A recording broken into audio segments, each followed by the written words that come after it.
بسم اللہ الرحمن الرحیم۔ قیامت کی بڑی نشانیوں میں سے ایک نشانی دجال کا ظہور ہے۔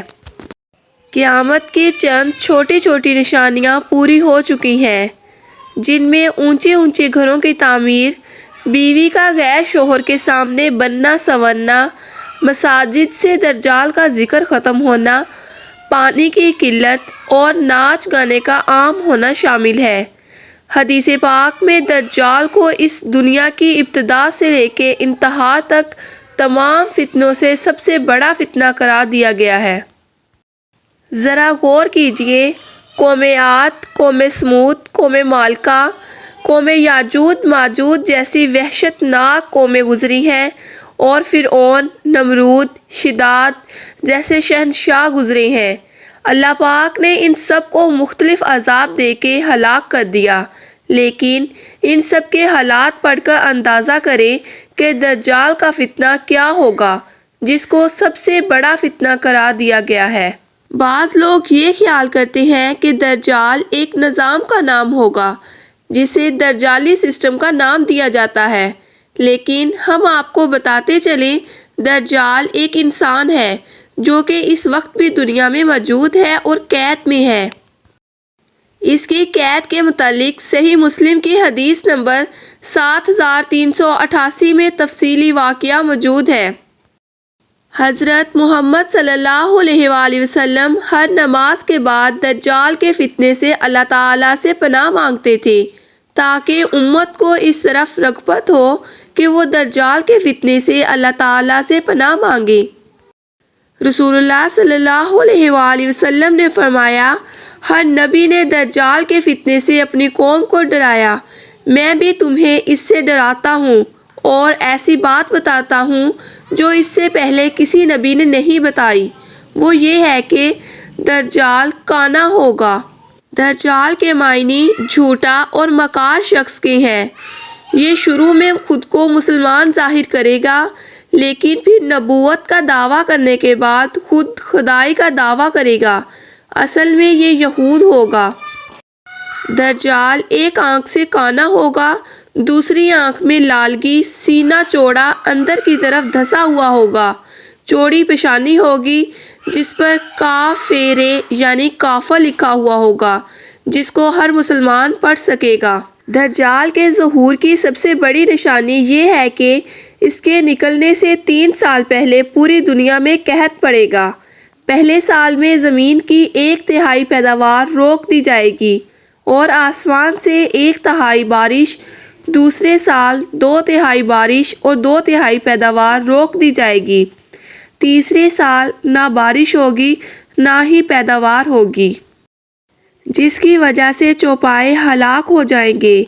تب دجال کا ظہور مشرق سے خراسان سے ہوگا۔ ایک دن حضور اکرم صلی اللہ علیہ وآلہ وسلم نے دجال کا ذکر ایسے انداز میں کیا کہ ہم لوگ لرز گئے۔ اگلی صبح جب ہم حضور اکرم صلی اللہ علیہ وآلہ وسلم کی خدمت میں حاضر ہوئے تو انہوں نے جان لیا کہ ہم لوگ کل کے ڈرے ہوئے ہیں۔ حضور اکرم صلی اللہ علیہ وآلہ وسلم نے پوچھا، کیا معاملہ ہے؟ ہم نے عرض کیا، یا رسول اللہ، کل آپ نے دجال کے فتنے کے بارے میں بتایا تھا، جس سے ہمیں ایسے گمان ہونے لگا ہے کہ وہ قریب ہی کھجوروں کے باغ سے نکل کر آئے گا۔ آپ صلی اللہ علیہ وآلہ وسلم نے فرمایا، اگر وہ نکلے اور میں تمہارے بیچ ہوں تو میں تمہاری طرف سے خود اس سے نپٹ لوں گا، اور اگر وہ نکلے اور میں نہ ہوں تو ہر آدمی اپنے نفس کی حفاظت خود کرے۔ بس تم میں سے جو شخص اسے پا لے، اسے چاہیے کہ وہ سورۃ کہف کی ابتدائی آیات پڑھے۔ وہ شام اور عراق کے درمیان میں سے نکلے گا اور دائیں بائیں فساد پھیلائے گا۔ اللہ کے بندو، ثابت قدم رہنا۔ ہم نے عرض کیا، اللہ کے رسول، روئے زمین پر ٹھہرنے کی اس کی مدت کیا ہوگی؟ آپ صلی اللہ علیہ وآلہ وسلم نے فرمایا، 40 دن۔ ایک دن 1 سال کے برابر ہوگا، ایک دن 1 مہینے کے برابر ہوگا، اگلا ایک دن 1 ہفتے کے برابر ہوگا، اور باقی دن تمہارے عام دنوں کی طرح ہوں گے۔ ہم نے عرض کیا اللہ کے رسول بتائیے وہ ایک دن جو 1 سال کے برابر ہوگا کیا اس میں ایک دن کی نمازیں کافی ہوں گی؟ آپ نے فرمایا نہیں بلکہ اس کا اندازہ کر کے پڑھنا۔ ہم نے عرض کیا اللہ کے رسول زمین میں وہ کتنی تیزی سے اپنا کام کرے گا؟ آپ صلی اللہ علیہ وآلہ وسلم نے فرمایا اس بارش کی طرح جس کے پیچھے ہوا لگی ہوتی ہے۔ وہ کچھ لوگوں کے پاس آئے گا انہیں دعوت دے گا، وہ اس کو جھٹلائیں گے، اس کی بات رد کر دیں گے، لہٰذا وہ ان کے پاس سے چلا جائے گا مگر اس کے پیچھے پیچھے ان کا مال بھی چلا جائے گا۔ ان کا حال یہ ہوگا کہ ان کے پاس کچھ بھی نہیں رہے گا۔ پھر وہ کچھ اور دوسرے لوگوں کے پاس جائے گا، انہیں دعوت دے گا، اس کی دعوت قبول کریں گے، اس کی تصدیق کریں گے، تب وہ آسمان کو بارش برسانے کا حکم دے گا، آسمان بارش برسا دے گا۔ وہ زمین کو غلہ اگنے کا حکم دے گا تو زمین غلہ اگل دے گی۔ ان کے چرنے والے جانور شام کو چراگاہ سے واپس لوٹیں گے تو ان کے کوہان پہلے سے زیادہ لمبے ہوں گے اور ان کے تھن دودھ سے بھرے ہوئے ہوں گے۔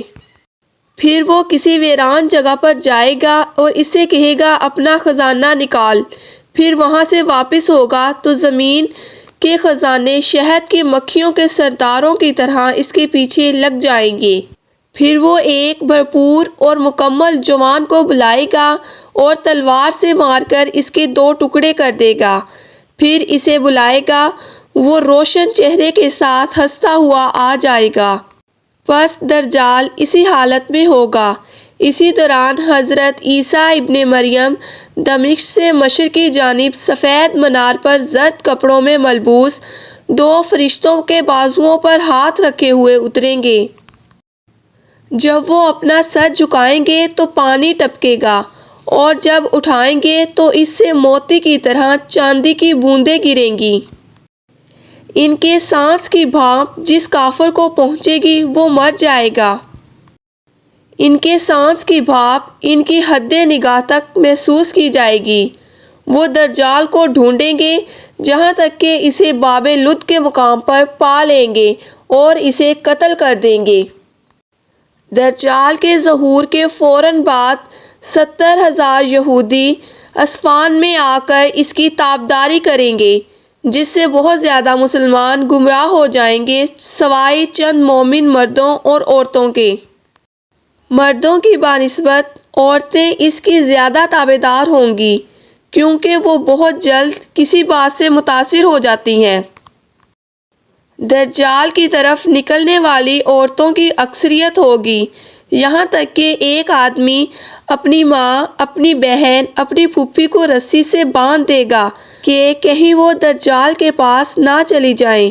دجال نامرد ہوگا لیکن بہت سی عورتیں اس سے ہم بستر ہوں گی، اس سے بچے پیدا نہیں ہوں گے۔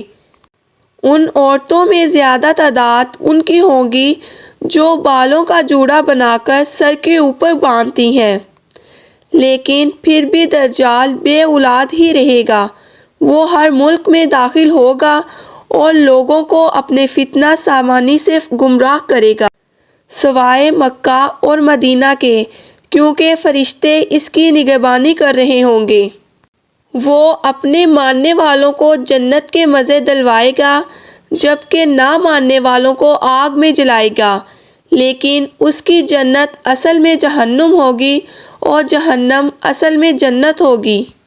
آج ہم کس طرح شیطان کے پیچھے لگ کر جھوٹ، کینہ، شراب نوشی، زناکاری میں ملبوس ہیں، تو سوچیں دجال کے ظہور کے بعد ہمارے ایمان کا کیا حال ہوگا۔